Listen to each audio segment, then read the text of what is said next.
এখন সম্প্রচারিত হবে রেডিও তেহরান থেকে আজকের সর্বশেষ বিশ্ব সংবাদ।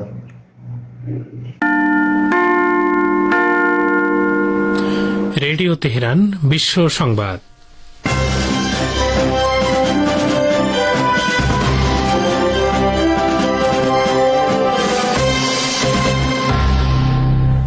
সংবাদ শিরোনাম: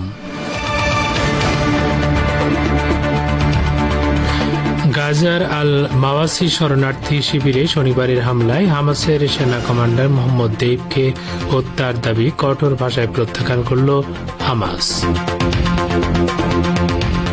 যুক্তরাষ্ট্রের পেনসিলভেনিয়া অঙ্গরাজ্যে সাবেক প্রেসিডেন্ট ডোনাল্ড ট্রাম্পের নির্বাচনী জনসভায় গুলিবর্ষণ, অল্পের জন্য প্রাণে রক্ষা। দাবি মানতে 24 ঘন্টার আলটিমেটাম দিল বাংলাদেশের কোটা সংস্কার আন্দোলনকারীরা। রাজনৈতিকভাবে মোকাবেলা নয় বললেন ওবায়দুল কাদের। এবং বেআইনিভাবে বিয়ে করার অভিযোগ থেকে পাকিস্তানের সাবেক প্রধানমন্ত্রী ইমরান খান ও তার স্ত্রী বুশরা বিবি খালাস, অন্য মামলা থাকায় মিলছে না মুক্তি। আসসালামু আলাইকুম। এতক্ষণ বিশ্ব সংবাদের গুরুত্বপূর্ণ শিরোনামগুলো শুনলেন, এবারে বিস্তারিত। পরিবেশনায় রয়েছে আমি আশরাফুর রহমান। ফিলিস্তিনের ইসলামী প্রতিরোধ আন্দোলন হামাসের উপপ্রধান খলিল আল হাইয়া বলেছেন, হামাসের অন্যতম নেতা মোহাম্মদ দেইব এবং রাফি সালামেকে হত্যার যে মিথ্যা দাবি করেছে ইসরায়েল, তা মোহাম্মদ দেইব শুনছেন এবং বিষয়টিকে নিয়ে তিনি হাসাহাসি করছেন। কাতার ভিত্তিক আল জাজিরা টেলিভিশন চ্যানেলকে তিনি কথা বলেন। এর আগে গতকাল দিনের প্রথম দিকে ইসরায়েল দক্ষিণ গাজার আল মাওয়াসি শরণার্থী শিবিরে বিমান হামলা চালায় এবং মোহাম্মদ দেইবকে হত্যা করা হয়েছে বলে দাবি করে। খলিল আল হাইয়া এ সম্পর্কে বলেছেন, মোহাম্মদ দেইবকে হত্যার অজুহাত দেখিয়ে ইহুদিবাদী ইসরায়েল এই হামলা এবং গণহত্যার বৈধতার দেওয়ার চেষ্টা করছে। আল হাইয়া আরও বলেন, আমরা নিশ্চিত করছি যে ইহুদিবাদী ইসরায়েলের যুদ্ধবাজ প্রধানমন্ত্রী বেনিয়ামিন নেতানিয়াহুর দাবি মিথ্যা এবং তার এই ভুয়া দাবি মোহাম্মদ দেইব শুনছেন এবং নিশ্চয় তিনি হাসছেন। ইয়েমেনের হুথি আনসারুল্লাহ আন্দোলন সমর্থিত সশস্ত্র বাহিনী ইহুদিবাদী ইসরায়েল ও তার সমর্থক এবং পৃষ্ঠপোষকদের বিরুদ্ধে অভিযান বিস্তারের হুমকি দিয়েছে।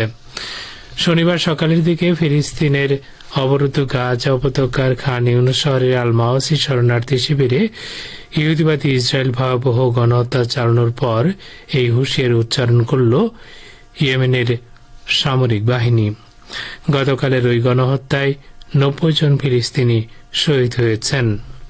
গতকালের হত্যাকাণ্ড সম্পর্কে ইয়েমেনের সামরিক বাহিনীর মুখপাত্র ব্রিগেডিয়ার জেনারেল ইয়াহিয়া সারি বলেছেন, সশস্ত্র বাহিনী গাজার ঘটনাবলী লক্ষ্য করছে এবং দখলদার শত্রুরা গতকাল যে সর্বশেষ গণহত্যা চালিয়েছে সে বিষয়টিও ইয়েমেনি সামরিক বাহিনীর নজরে রয়েছে। তিনি বলেন, ইয়েমেনি ইহুদিবাদী ইসরায়েলের এই হত্যাযোগ্য অপরাধ থামানোর জন্য ইয়েমেনের সামরিক বাহিনী তাদের সামর্থ্য অনুযায়ী প্রয়োজনীয় ব্যবস্থা ও পদক্ষেপ নেবে। গাজা যুদ্ধবিরতির বিষয়ে 3 দিন ধরে টানা এবং গভীর আলোচনার পর গ্রহণযোগ্য কোনো ফলাফল না আসায় আবার যুদ্ধবিরতির আলোচনা স্থগিত করে দিয়েছে মধ্যস্থতাকারী দেশগুলো। মিশরের নিরাপত্তা সূত্রগুলো এই খবর দিয়েছে। আলোচনা স্থগিত হয় এবং কোনো চুক্তিতে পৌঁছাতে না পারার জন্য তারা ইহুদিবাদী ইসরায়েলকে দোষারোপ করেছে। মিশরের নিরাপত্তা সূত্রগুলো বলছে, যুদ্ধবিরতির চুক্তিতে পৌঁছানোর ব্যাপারে ইসরায়েলের মধ্যে প্রতিশ্রুতির ঘাটতি রয়েছে। নাম প্রকাশ না করার শর্তে বার্তা সংস্থা রয়টার্সকে মিশরীয় সূত্রগুলো বলছে, ইসরায়েলি আলোচকদের মধ্যে অভ্যন্তরীণ মতভেদ দেখা দিয়েছে এবং চূড়ান্ত পর্যায়ে তাদের আলোচনার ব্যাপারে আন্তরিকতার বিষয়টি প্রশ্নের মুখে পড়ে। তবে ইসরায়েলের ইয়েদিওত আহরনোত পত্রিকা জানিয়েছে, ইহুদিবাদী সরকার এখনো আলোচনার প্রক্রিয়া বন্ধ করেনি। মার্কিন সাবেক প্রেসিডেন্ট ডোনাল্ড ট্রাম্প অল্পের জন্য প্রাণে বেঁচে গেছেন। পেনসিল পেনসিলভেনিয়া অঙ্গরাজ্যে তার নির্বাচনী জনসভায় হামলা হয়েছে এবং কোনো কোনো গণমাধ্যম বলছে ডোনাল্ড ট্রাম্পের উপর দিয়ে গুলি চালানো হয়েছে এবং তার ডান কানের কাছ দিয়ে গুলি গেছে। ট্রাম্প নিজেই জানিয়েছেন গুলিতে ডান কানের উপরের অংশ ফুটো হয়ে গেছে। গুলিবর্ষণের পরপরই ট্রাম্পকে নির্বাচনী মঞ্চ থেকে সরিয়ে নেওয়া হয়। ট্রাম্পের নির্বাচনী সভার সাথে সংশ্লিষ্টরা জানিয়েছেন তিনি সুস্থ আছেন, তবে ট্রাম্প গুলিবর্ষণের ঘটনায় আহত হয়েছেন বলেও কোনো কোনো গণমাধ্যমে খবর পাওয়া গেছে। ছবিতে তার ডান কানের কাছে রক্ত থাকতে দেখা গেছে। মার্কিন নিরাপত্তা বিভাগ জানিয়েছে গুলিবর্ষণকারী নিরাপত্তা কর্মীদের হাতে নিহত হয়েছে। এছাড়া সভায় অংশ নেয়া এক ব্যক্তি নিহত ও 2 জন গুরুতর আহত হয়েছেন। প্রেসিডেন্ট বাইডেন রাজনৈতিক সহিংসতার নিন্দার জন্য সবার প্রতি আহ্বান জানিয়েছেন। বাংলাদেশে কোটা সংস্কার আন্দোলনে শিক্ষার্থীদের দাবি মেনে নিয়ে দৃশ্যমান পদক্ষেপ নিতে 24 ঘন্টার আলটিমেটাম দিয়েছে আন্দোলনকারী শিক্ষার্থীরা। এছাড়া 24 ঘন্টার মধ্যে মামলার প্রত্যাহারের দাবিও জানিয়েছেন তারা। আজ বিকেল 3:20 রাজধানীর গুলিস্তানের পাতাল মার্কেট এলাকায় এ ঘোষণা দেন বৈষম্য বিরোধী ছাত্র আন্দোলনের অন্যতম নেতা নাহিদ ইসলাম। কোটা সংস্কারের দাবিতে আন্দোলনরত শিক্ষার্থীদের প্রতিনিধিরা প্রেসিডেন্ট মোহাম্মদ শাহাবুদ্দিন বরাবর স্মারকলিপি দিয়েছেন। সরকারি চাকরিতে সব গ্রেডে সরকারি সর্বোচ্চ কোটা 5% রেখে জাতীয় সংসদে আইন পাশ করার এক দফা দাবি জানিয়েছেন শিক্ষার্থীরা। আন্দোলনকারীদের বিরুদ্ধে হওয়া মামলার বিষয়ে নাহিদ বলেন, আমরা বলেছিলাম 24 ঘন্টার মধ্যে আমাদের বিরুদ্ধে শাহবাগ থানায় হওয়া অজ্ঞাতনামা মামলা প্রত্যাহার করতে হবে। এটি আমরা আরো 24 ঘন্টা বাড়িয়ে দিচ্ছি। এর মধ্যে মামলা প্রত্যাহার করা না হলে কঠোর কর্মসূচি দেওয়া হবে। এদিকে শিক্ষার্থীদের কোটা বিরোধী আন্দোলন অরাজনৈতিক আন্দোলন। এই আন্দোলনকে রাজনৈতিকভাবে মোকাবেলা করার ইচ্ছা সরকারের নেই বলে জানিয়েছেন আওয়ামী লীগের সাধারণ সম্পাদক ওবায়দুল কাদের। আজ এক বিবৃতিতে তিনি আরো বলেন, কোটা বিরোধী আন্দোলনকে রাজনৈতিকভাবে মোকাবেলা করার কোনো ইচ্ছা সরকারের নেই। ইতিপূর্বে বিএনপি ও তার দূষকরা সব আন্দোলনে ব্যর্থ হয়েছে। এখন তারা শিক্ষার্থীদের এই কোটা বিরোধী আন্দোলনের উপর ভর করছে এবং এটাকে রাজনৈতিক হাতিয়ার হিসেবে ব্যবহার করার অপচেষ্টা চালাচ্ছে। মন্ত্রী বলেন, দেশের মানুষের যৌক্তিক দাবির প্রতি আওয়ামী লীগ সর্বদা আন্তরিক।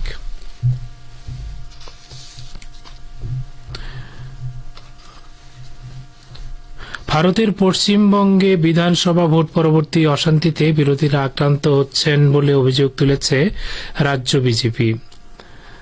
আজ রাজভবনের সামনে রাজ্য সরকারের বিরুদ্ধে এই অভিযোগে বিজেপি অবস্থান ধর্মঘট কর্মসূচি পালন করেছে। আর সেই ধর্মঘট মঞ্চ থেকে 18 থেকে 22 জুলাই পর্যন্ত বিক্ষোভ কর্মসূচির ঘোষণা দিয়েছেন বিরোধী দলের নেতা শুভেন্দু অধিকারী। 22 জুলাই তৃণমূলের শহীদ দিবসকে সামনে রেখে বিজেপি এই নতুন কর্মসূচি ঘোষণা করল।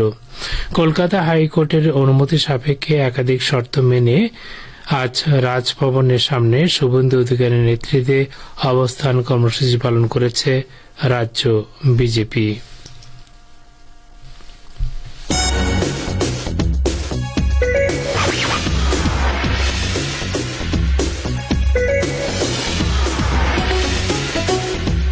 রেডিও তেহরান, খবরের সঙ্গে 24 ঘন্টা। ভিজিট করুন আমাদের ওয়েবসাইট parstoday.ir/dn।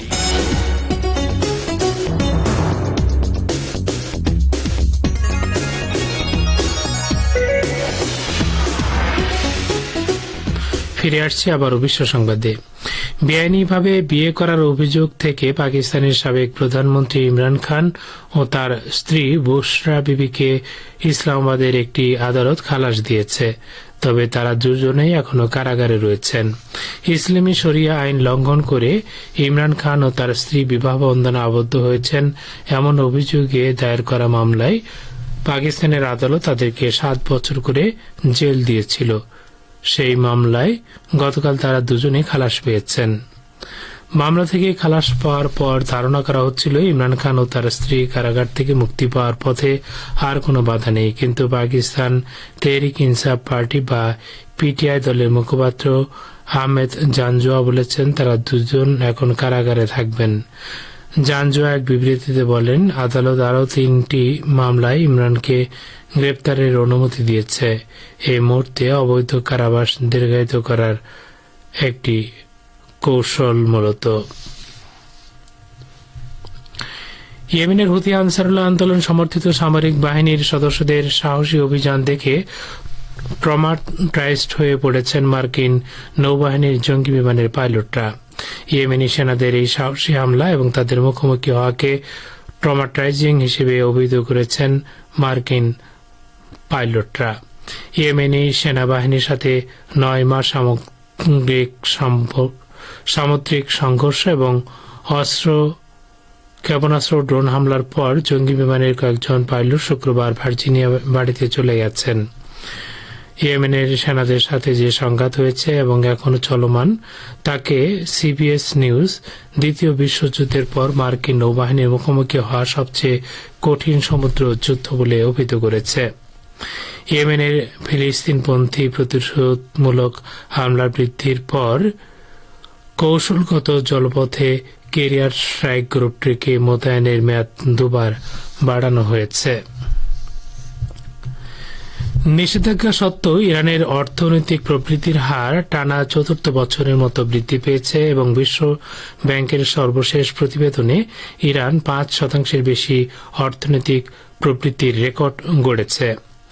1990 সালের দশকের গোড়ার দিকে আমেরিকা, ইউরোপীয় ইউনিয়ন এবং অন্যান্য উন্নত অর্থনীতির দেশগুলো ইরানের বিরুদ্ধে শত শত অর্থনৈতিক নিষেধাজ্ঞা আরোপ করে।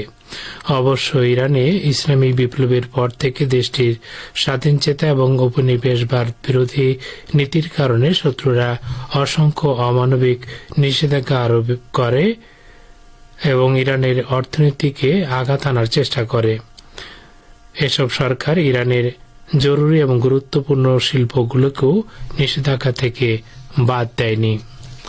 শ্রোতা বন্ধুরা, আর এর সঙ্গে শেষ হচ্ছে আজকের বিশ্ব সংবাদ। এতক্ষণ সঙ্গ দেওয়ার জন্য আপনাদের সবাইকে অসংখ্য ধন্যবাদ।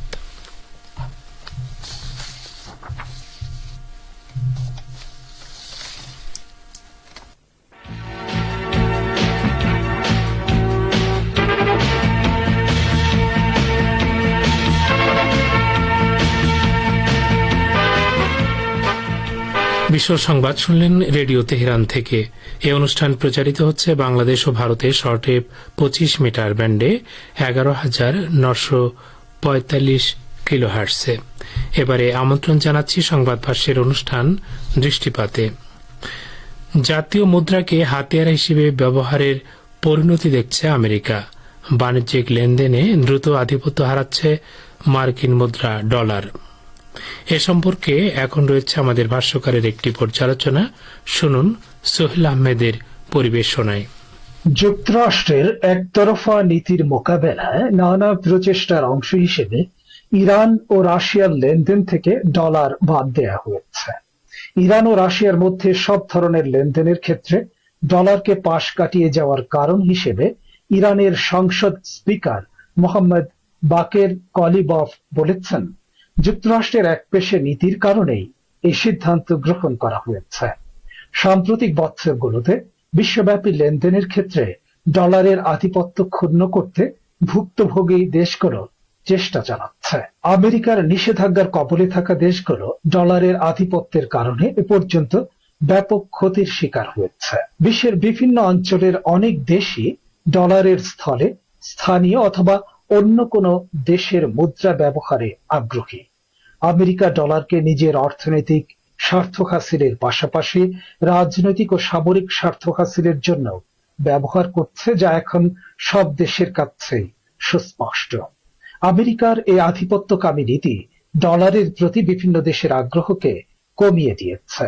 এছাড়া ইউক্রেন যুদ্ধ শুরুর পর রাশিয়ার বিরুদ্ধে মার্কিন নিষেধাজ্ঞা জোরদার করেছে আমেরিকা, আর এই পদক্ষেপও ডলার বাদ দেওয়ার আন্দোলনকে ত্বরান্বিত করেছে।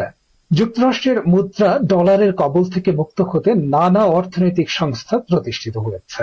এ প্রসঙ্গে আমরা রাশিয়া, বেলারুশ, কাজাখস্তান, কিরগিজস্তান ও আর্মেনিয়াকে নিয়ে গঠিত ইউরেশিয়ান ইকোনমিক ইউনিয়নের কথা উল্লেখ করতে পারি।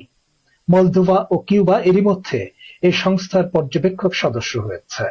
বিশ্ব অর্থনীতির ওপর পাশ্চাত্যের একচ্ছত্র আধিপত্য মোকাবেলা করার লক্ষ্যে রাশিয়ার নেতৃত্বে যেসব অর্থনৈতিক সংস্থা গঠিত হয়েছে, এটি তার অন্যতম। এছাড়া আরো দুটি গুরুত্বপূর্ণ সংগঠন হল সাংহাই সহযোগিতা সংস্থা ও ব্রিক্স। বিশ্ববাজারে মার্কিন ডলারের প্রভাব খর্ব করার লক্ষ্যে বর্তমানে একটি অভিন্ন মুদ্রা চালু করার বিষয়টি বিবেচনা করছে ব্রিক্স। বর্তমানে রাশিয়া ও চীন তাদের বাণিজ্যিক লেনদেনের প্রায় 70% সম্পন্ন করছে নিজেদের মুদ্রার মাধ্যমে। লাতিন আমেরিকায় ব্রাজিল এবং আফ্রিকা মহাদেশে দক্ষিণ আফ্রিকা ডলারের বিকল্প মুদ্রায় বাণিজ্যিক লেনদেনের পক্ষে। এসব দেশ ডলার মুক্ত বাণিজ্যিক লেনদেন প্রতিষ্ঠার আন্দোলনকে এগিয়ে নিতে কাজ করছে। এরই ধারাবাহিকতায় এরই মধ্যে রাশিয়া ও ইরান বাণিজ্যের ক্ষেত্রে ডলারকে বাদ দিয়েছে। আন্তর্জাতিক মুদ্রা তহবিল বা IMF এর এক প্রতিবেদনে বলা হয়েছে, বিশ্বের ডলারে রিজার্ভ রাখার প্রবণতা কমছে। 2003 সালে এটি ছিল 66% আর সাম্প্রতিক বছরগুলোতে তা কমে 58% দাঁড়িয়েছে। IMF প্রধান ক্রিস্টালিনা জর্জিভা বলেছেন, ডলারের উপর নির্ভরশীলতা কমানোর প্রবণতা আগের চেয়ে বেড়েছে, কারণ বিভিন্ন দেশ মার্কিন ডলারের উপর তাদের অর্থনৈতিক নির্ভরতার ইতি টানতে চায়। বিভিন্ন দেশের উপর আর্থিক ও রাজনৈতিক নিষেধাজ্ঞা আরোপের মার্কিন নীতি এক্ষেত্রে ভূমিকা রাখছে। আমেরিকার ব্যাংকিং বিষয়ক বিশেষজ্ঞ মাইকেল হার্টনেট সম্প্রতি সতর্ক করে বলেছেন, ডলারকে হাতিয়ার হিসেবে ব্যবহারের পরিণতি ভালো হবে না। সম্প্রতি ফরাসি প্রেসিডেন্ট ইমানুয়েল ম্যাক্রন বলেন, ডলারকে আন্তর্জাতিক মুদ্রা হিসেবে ধরে নিয়ে এর উপর ইউরোপের নির্ভরশীল থাকা উচিত হবে না এবং কৌশলগত স্বাধীনতা না থাকলে ইউরোপ ইতিহাস থেকে মুছে যাওয়ার ঝুঁকিতে পড়বে। বর্তমানে আন্তর্জাতিক বাণিজ্যে গুরুত্বপূর্ণ মুদ্রা হয়ে উঠেছে চীনা ইউয়ান। রাশিয়া এবং চীনের মধ্যে বাণিজ্যের একটি বড় অংশই ইউয়ানে সম্পন্ন হচ্ছে। এ বিষয়ে রুশ বার্তা সংস্থা স্পুতনিক জানিয়েছে, সাম্প্রতিক বছরগুলোতে রাশিয়ার এবং চীনের মধ্যে বাণিজ্যিক লেনদেন 92% বেড়েছে এবং এসব লেনদেনে রুশ মুদ্রা রুবল ও চীনা মুদ্রা ইউয়ান ব্যবহার করা হচ্ছে। এতক্ষণ যারা আমাদের সংবাদটি শুনলেন, সবাইকে অসংখ্য ধন্যবাদ। আমাদের নিয়মিত ভিউয়ার যারা আছেন তাদের 82% ভিউয়ার্স এখনও আমাদের চ্যানেলটি সাবস্ক্রাইব করেননি। সো যারা আমাদের চ্যানেলটি এখনও সাবস্ক্রাইব করেননি, দয়া করে সাবস্ক্রাইব করে দিন এবং নিয়মিত আমাদের পাশে থাকবেন আশা করি। ধন্যবাদ সবাইকে।